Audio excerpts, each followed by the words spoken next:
Hey guys, HuShang here. Welcome to another pro analysis video where we're going to be breaking down some very high level games. Here we have a game between Clem and Disc. And the idea is to take these very high level concepts and kind of translate them into easy ideas for you guys to add into your own games. So we're going to break this game down pretty in depth. It's only a 12-minute 30-second game, but I think there's a lot of really great ideas here that are going to help you guys out. And we're going to analyze this game from both perspectives. So we're going to take our time and go through all of the different ideas between each strategy, and then some ideas throughout the game that they're employing, more about positioning and that kind of thing. Okay, so we start this game. We're playing here on Death Aura, I believe. And Disc is not doing a very standard scout. He's actually checking over here for proxies. This is a pretty common place to put a double Marauder proxy. He didn't check over here, which is more of like a Reaper proxy, but that's a little bit out of the meta at this point. And we can see that Clem is playing very standard so far. So Disc arrives here. He doesn't see a command center. It wouldn't be normal to see the command center anyways. And he sees a 1-Rax. And now he's going to go over here and just see, is there a gas geyser? And then he's going to come down and block the expansion. Now he doesn't get there just in time. So Clem does get that down cleanly. But now Disc knows at this point that there's no shenanigans out on the map. He's already checked for a proxy, but he also knows that there's no, proxy factory or factory before command center because we've already seen this command center go down. So that's some nice info for him. He could also get his Marine Scout if he wanted, and I believe he did. I want to check his vision. I believe he saw that Marine, so at this point he doesn't really need to worry too much about a Reaper. We can see that he's going for an Adept so far. Pretty standard. This could branch out into a lot of strategies.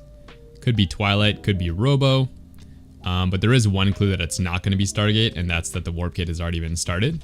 So this is way more likely. It would be super weird to see him throw down a Stargate. It's way more likely to be Robo or Twilight. Now, he did come back in here to try and harass the SCV, which I think is weird if he saw a Marine. So maybe he didn't see that earlier. On Clem's side, I'm going to slow this down a little bit. On Clem's side, we can see that he's opening up with a 3-Rax opening. So the idea with Clem's build here is he's going to get 2 Marauders and Concussive Shells. And then he's going to move across the map. And if you're playing against someone who's maybe a little bit extra bold with their first unit, or if they're a little bit greedy back at home and they don't get a shield battery, then you can actually inflict quite a bit of damage. And if Terran's able to pick off a few units of Protoss, it's actually better for Terran. So that's the game plan. And then behind that, we're going to transition into a 3-Rack setup. This isn't a build you can use every game on ladder because it does have some weaknesses. For example, if Protoss opens up with an Oracle, then this build is a little bit weak actually. Especially a Proxy Oracle, which I think hits at 345 or so. You're going to have not quite enough tools to actually defend something like that. So it is a little bit risky, but that's basically the only build it's risky against, so it's not too bad. Okay, over on Disc side, we can see that he's getting another unit here. And he's also going for a Twilight Council. Now, I don't think he's seen the Marauders until just now. So the 3rd Stalker he's making was just because Disc is a fairly safe player. But he does know now, so we should see him respond to this with either another Stalker or a Shield Battery. And he decides to go for a Shield Battery, which I think is a pretty strong choice. And now the Shield Battery is going to finish. He's going to have 2 Stalkers, and 2 Stalkers plus a Shield Battery is more than enough to defend these Marauders. So behind this, we can see that Clem is transitioning into an eBay. I'm pretty sure this eBay is just for DTs, just in case. And I don't think it's for the +1 upgrade. But we'll see in just a second. So Clem pushes up here. Let's look at Clem's vision. We can see that he spots the shield battery, and as soon as he spots the shield battery, he realizes that Disc is prepared for this. So he's going to pull back. I think if this was Showtime or some other player that Clem respects a lot, he wouldn't have even tried to come up this ramp, because he did kind of reveal his strategy earlier when the Adept came in. Add-on complete. But okay, now Disc knows that he's safe, and to give you a little bit of insight, Disc should know that Clem is 3-raxing based on the opening, because whenever you open up with Marauders, it makes a lot more sense to transition into 3-racks than it does to transition into Factory. You could technically go Factory, but it's just a lot more likely that this is the case. So, oh, let me turn off my alarm here. So Disc should know that Clem is going for some sort of 3-racks. But we'll see in a second that it doesn't quite look like he's prepared for it. So maybe a little bit of tournament anxiety, or not anxiety, but like tunnel vision. So next, the game plan here is Disc is going to get a bunch of Stalkers. It kind of seems like he's preparing for a mine drop, is what it looks like to me, because he doesn't move out on the map. So he's expecting some sort of harassment, I think, instead of the 3-racks. And for Clem, we're seeing that he's going to get his upgrades. He's not getting +1. Again, that was probably just for a turret for DTs, which we'll get in a second. And instead, he's focusing on getting the stim really quickly, as well as the combat shield. So basically preparing for a 3-racks push. And the goal of a 3-racks push is to make sure that Protoss doesn't get too greedy. So you might play some ladder Protoss who are going to go something like, Robobay and Double Forge and Blink and Charge, and just get all the tech under the sun and no units. And so the 3-racks build is a nice way that you can kind of put on some light pressure and, maybe just cancel their third, or if they get, way too greedy, then you can just go kill them.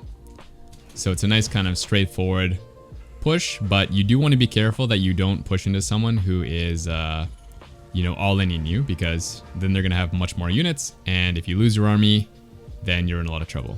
Probably dead. Disc is going to grab the Robobay. So like I said, his plan is to get some safety stalkers to deal with the drop, and then to expand over into a 3rd base. Now this is a very important Marine. I feel like this is really underutilized, even at the pro level, and I don't really understand. So I was really happy to watch this game of Clem, because he doesn't take any risks in this game. He's basically playing the most sound game. He's always checking to see whether it's the right decision to move out or attack. And because of that, he's really never at risk in this game of losing. So this Marine's going to poke in here. And he's going to see a 3rd base go down. He's microing the Marine, but really what's important here is that he sees when the 3rd base goes down, and he can infer from that what Protoss could be doing. So this 3rd base goes down at about 450, and that's a fairly late 3rd base. If you were seeing something like a fast blink build into a very quick 3rd, then that might even go down before 4 minutes. So seeing this at 450 tells us that Disc is investing in some other buildings or lots of units instead of the Nexus. So we can see on the production tab here that he's getting a Robobay. But this could also be maybe lots of Blink Stalkers, or it could be maybe like a DT drop. Some sort of tech play, basically. So now Clem knows that some sort of tech play is happening, and we're going to see some pretty direct response if we go to Clem's base. So one thing he's considering here is some sort of drop. So it could be like a DT drop. You can see that he's positioned 1 Marine on the edge here. We can see that he has a turret just in case his DTs as well. And we can also see that he's, if we go to his vision, you would see that he's kind of checking back and forth between these two bases, looking for DDs. So I think that's what he's mostly expecting. Definitely could also be something like a disruptor drop or storm or maybe like a 4-gate blink. So you can see he's prepared for all of these things. If it was 4-gate blink or 3-gate blink, then you know his units are here. He has them already. It's not a big deal. But okay, so nothing has come in. So at this point, it's a little bit late for DT drop at a pro level. So it's kind of unlikely to be that anymore. And we're going to see him move out. So I think he's basically determined that it's probably some sort of tech play. And I want to pause here because let's go back to Disc's perspective. He does get some clues here about what Clem's doing, but his observer is quite late with the build he's chosen. And it's not necessarily weak against 3 racks, but you don't have the info to know for sure it's 3 racks. So you have to infer quite a bit. And I think Disc misses the mark in this game. So if we go here, we can see Clem has a Marine on the way to like going in this direction. And if you look on the minimap, you can see that that leads to this ramp. So Disc should know that Clem is attacking this base, and he should maneuver his army over here. But he doesn't do that. We can actually check his vision. He's a little bit like he's checking here. He can also see that there's a Marauder, so it's definitely a 3 racks build. And he should have his army positioned here, but he doesn't do that. Now, like I said earlier, Clem's goal is to make sure that Disc is not getting too greedy. You can see that Disc has Colossus on the way, which is totally fine. And he also has a Twilight Council with Blink, so that's kind of the limit of what you can get away with against the 3 racks and get a 3rd base. So if he wants to hold, he's actually making some key mistakes right now that are going to make it very difficult, if not impossible, to hold this attack. And the mistake, in my opinion, is the Forge and the extra gates. I think against this build, you actually can't get these. So I think Disc knows that, probably. And I think he just doesn't realize that it's a 3 racks. So Clem comes in here. There's no units. He's going to see the shield battery, so he's going to target that right away. And basically, since he gets a shield battery, it's impossible to hold the 3rd anymore. But what Disc is going to try to do is just pick away at these units and kind of instigate Clem to stim and chase him. Because if he can do that, this 3rd base isn't going to get killed. So he does kind of, lead Clem into a fight that's actually not that great for him. Because he gets to pull, or Disc gets to pull Clem into the shield battery. And so because of that, I think Disc manages to stay in this game. But it would have been a lot cleaner if Clem had just sniped this base and then left. So a little bit of a mistake from Clem. But, you know, it's a player he's not super familiar with. And he probably thought he could just come in here and, and win the game really quick. So I understand his choice. But it definitely would have been more solid to just snipe the 3rd Nexus and then go into a mid-game. Okay, now we see Clem transitioning. He's getting his extra 2 racks. He's going to start making medevacs again. And at this point, what you want to be doing as a Terran is just macroing up safely to full 3-base saturation, unless you plan on doing it all in. And then we're going to wait for Protoss to take their 4th. And once we see a 4th base, that's when we're going to start attacking again. Oh, and the reason for this is because Terran on even workers to Protoss or even bases is actually beneficial to Terran, which is not the way it worked in Heart of the Swarm or Wings of Liberty, but it is the way it works in Legacy of the Void. So you don't have to be up in bases against Protoss. Okay, this coming in here to harass a little bit. This is definitely one of the ways he should have been playing earlier against the 3 racks, is coming in, picking off a Marine or Marauder, and then backing up. So that's something else he could have done against the 3 racks to make it a bit easier, if you're wondering, as Protoss. Now we can see he's built up to 6 gates. You might be familiar with 8 gates, but 6 gates can be quite a bit stronger if you're really accurate with your warpins. And you're making a mostly stalker army. You can actually spend all of your money on 6 gates.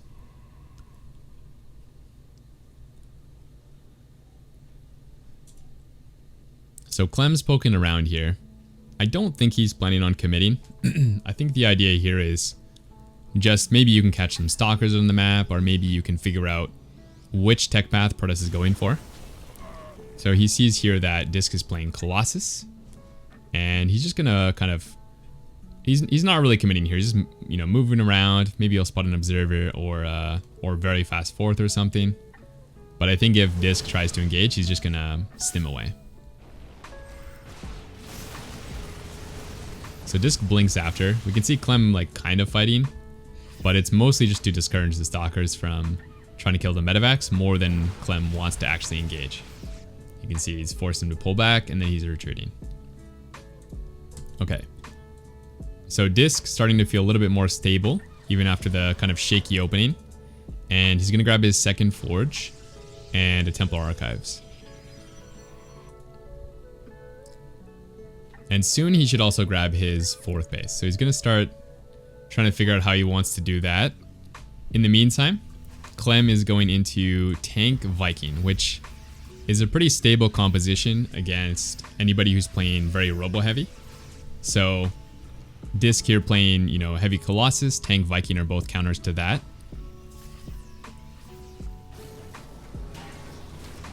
Tank's also a counter to Disruptors, so it's kind of a nice composition to play against robo-based players. Definitely wouldn't want to be doing this against someone who's playing like mostly Charged Archon, but against Disc's composition, very, very good. Disc takes this 4th, and he's got some nice vision as well. So he sees his army rotating. Actually, I want to go slightly back because I missed something important for Terran players. So again, Clem not really committing to anything there. But what he is going to do at this point in the game is, like I said earlier, he's maxing out. He's just staying on 3 bases because he doesn't really know what Disc is doing. Disc could be going for some sort of 3 base all in. But let's check out Clem's vision here. So he sent 1 Marine to this base. He doesn't see an expansion. And he sends 1 Marine over here as well, and also doesn't see an expansion until right as he gets there. And if we watch Clem's army at this point, you're going to see that basically right after he spots the expansion, he's going to start setting up for a push. So we're cleaning up these zealots, obviously, but right after that, we're going to grab all our units, and we're going to rotate to the top of the map because Protoss put a 4th base down. So very, very accurate, calculated play here from Clem. And like I said, Disc saw this with the Observer, so he's going to also rotate up. Personally, I think this base is actually a little bit weaker, and we're going to see why in just a second. Clem's actually going to take advantage of why this base is a little bit weaker. But we poke up here. We have a really nice position here on the siege tank. So Disc is going to pull back. It's also quite open over there.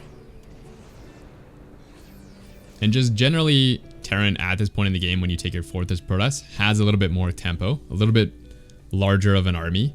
And so you would like to take as long as you can as Disc to build up your army. So that's why he's pulling back here. He doesn't really want to take this engage. And Clem would like to force this fight as quick as possible. So he lifts into the main. The idea here is you have the siege tanks and you want to hit this base, but you can't really move them because they're so immobile. And if you unsiege them and move them forward, Disc is going to, begin the attack. And then at that point, you don't have your siege tanks. So you're at a bit of a disadvantage. And yeah, it's much better if you keep your siege tanks fully sieged. And instead, maneuver your army around with the medevacs and kind of force Protoss to choose where he wants to fight. So we boost into the main. And now Disc has to make a very tough choice. Does he warp in at home? He can't really warp in because this is 4 medevacs, and no matter how many gates you could have like 16 gates, and it probably still wouldn't be enough to defend this. So instead, he's going to have to choose to separate his army, or he's going to have to recall. I think ideally, you actually don't want to even get in this position as Disc. You want to have your Blink Stalkers here so that you can just negate this from even happening, because if Terran gets this off, it's basically impossible to hold on to this 4th base. So Disc decides to recall, and as soon as he recalls, Clem sees it, the Nexus animation, and boosts out. And before that even happened, Disc decided to cancel his Nexus because he realized as soon as he recalled that was going to be impossible to hold. It was going to get sniped anyways. So he cancels. And yeah, Clem gets a small advantage here. Obviously, Disc didn't lose that much, but he is losing the tempo of taking the Nexus. And so Clem's going to pull back. Nothing more to do here, really. There is a small miss hotkey, I think, here, where he leaves all his units. So very lucky for Clem that Disc didn't jump on that. He would have definitely lost the lead he generated. But yeah, thankfully he gets to move back. And now we can kind of move on to, you know, the next slow progression. He's taking his 4th. He's getting 2-2. He's still building tank Viking. But I think if he saw, you know, Templars, he would have switched over into Ghost as well. Okay. From Disc's perspective, he's going into a composition here that honestly doesn't really make perfect sense. He's going into Disruptors, and he's got double Forge, but he's also making tons of Zealots. And I think this is kind of where Disc is going wrong, in my opinion. But he doesn't really have any way to spend his gas. And so his army is actually quite a bit weaker than it should be. If he was playing Archons here, then Archon Zealot is pretty good with Storm. But if you're playing Disruptors, I think you need to be playing Colossus Stalker Disruptor more than Zealot Disruptor. Or if you are going to play Zealot and Disruptors, you also need Archons. So he just needs some way to spend his gas. And he doesn't really set himself up for a composition that actually includes that gas.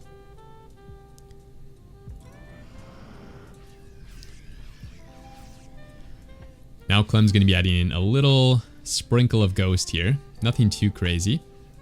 And he's also going to be getting +1 vehicle weapons. If you are going to play siege tanks, definitely make sure you invest in that upgrade. Because 5 siege tanks one-shot a Colossus with the +1. I also want to point out that Clem did see this 4th. So seeing this 4th is the reason that he's rotating over here and pushing this base. You can see he also has a Marine over at this base. And so he's just very accurately playing, knowing exactly what position Protoss is in. As we max out, Clem is going to throw down 3 racks. You can support your economy off of just 5 racks, 1 factory, 1 starport, which I think is most Diamond and most Masters players are messing up their macro, and then therefore they're adding these 3 racks quite a bit earlier. And you don't need to do that unless you're not making any factory or starport units. Like maybe you're playing Medevac, Marauder, Marine, something like that, or maybe Ghost. And in that case, you might want extra 3 racks. But in this case, Clem's making tank Viking, so he really didn't need these until he maxed out, and then therefore, you know, isn't making any units anyways.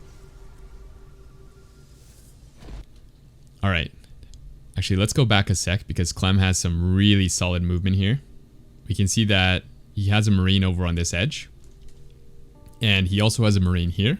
So if Disc rotated through the middle or he took this base, Clem would notice. So there's basically no way for Disc to get over to this vulnerable 4th base. And as he moves along this side of the map, he's going to add in a Marine to each place. So 1 Marine in the middle. And he's also going to move through this middle location and add a Marine here as well. So Disc, obviously, his army is not here.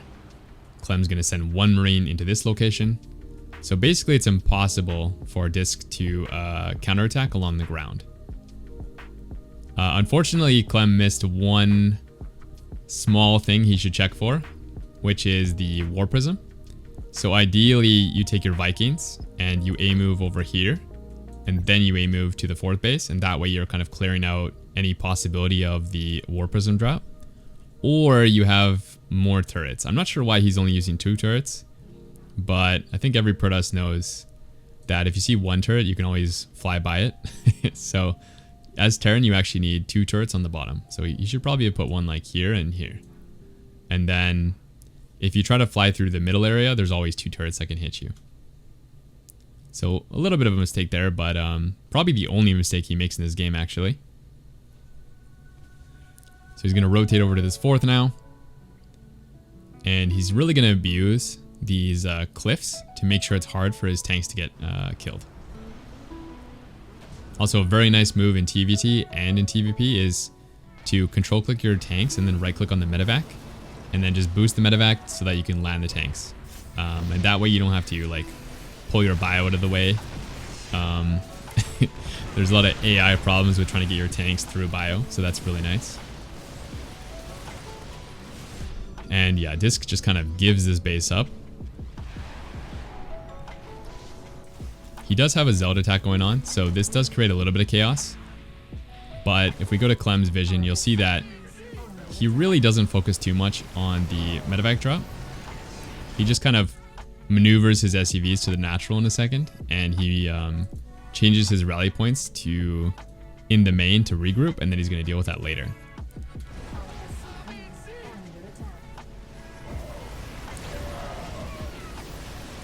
So Disc's army here is mostly about the Disruptor. It's a little bit about the Colossus. So we can see that Clem has 3 control groups, 1 for Viking and 1 for tanks, which might seem a little difficult, but you only have to control 2. You don't have to touch the tanks unless you want to target fire Colossus. But in this position here, we can see that Clem is only really controlling the Vikings and the bio. So what he wants to do here is have the Vikings pick away at the Colossus and kind of encourage Disc to chase him. And then as soon as Disc is chasing, he's going to just pull back his bio into 2 groups, like 1 group here, 1 group here, to avoid the Disruptor shots. So we can see here the Disruptor comes in, and as Clem, you kind of have your screen like this, and you just pull back, and then you maneuver these to the side. And that maintains your concave. It's pretty easy to do. And because he has these Vikings on a separate control group, you'll notice that the Vikings are still firing.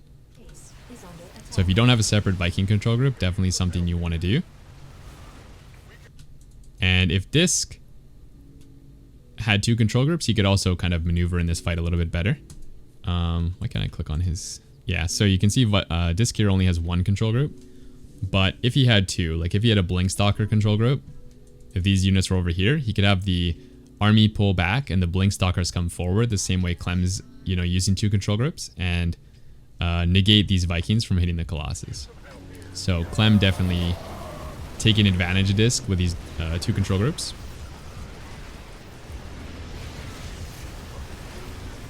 Same idea here. He sees that his army is very clumped up, and then he just pulls back these groups. You can do the micro reactively, but you should be doing this a little bit proactively as well. So if you see, Press has Disruptors in the control group, you should kind of be, watching your army, seeing that it's very grouped up, and then pulling it back in different groups.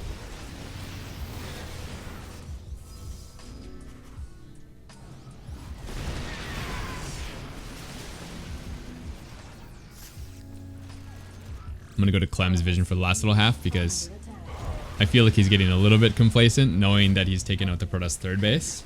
And so he did take a pretty nasty Disruptor shot there. But I think this is just because he already knows he won the game. And it's very straightforward here. He's just trying to trade as best he can. He knows behind this he has a pretty crazy economy. And so he's just going to take out the War Prism, and yeah, I think the game is pretty much over from here. So yeah, hopefully you guys learned a lot from this game. I think the main things to take advantage of in your games are knowing how many bases Protoss is on and using that to kind of figure out when you should be attacking, and also what composition Protoss could be going for based on his base count, based on his gas count, his probe count, that kind of thing. So yeah, very, very standard game, but very revealing as well as to, the mindset of top Terran players. So hopefully you liked this video. If you did, make sure to like it and subscribe, and I will see you guys in the next one.